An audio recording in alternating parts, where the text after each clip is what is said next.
A Night in My Life as a Working Mom here in Bahrain. Naka-break time edition. So, nandito nga kami ngayon sa Quiapo. Ay, sa Gudaybiyah.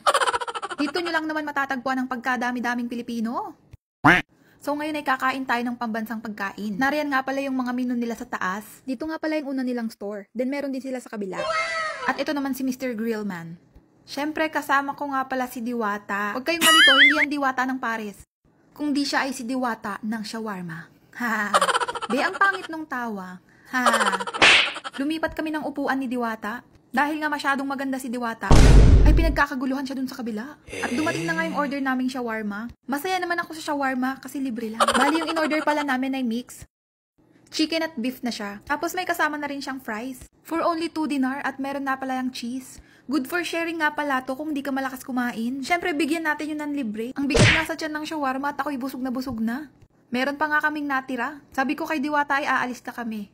Worth it naman talaga ang 2 dinar, may take away pa. Paglabas mo nga ng shawarma ay bubungad sa'yo ang moda bitaw. Kung naghahanap ka ng forever ay dito mo yun makikita.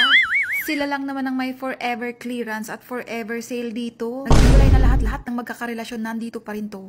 May forever talaga yan sa clearance, be. And that's it for today's video. Go!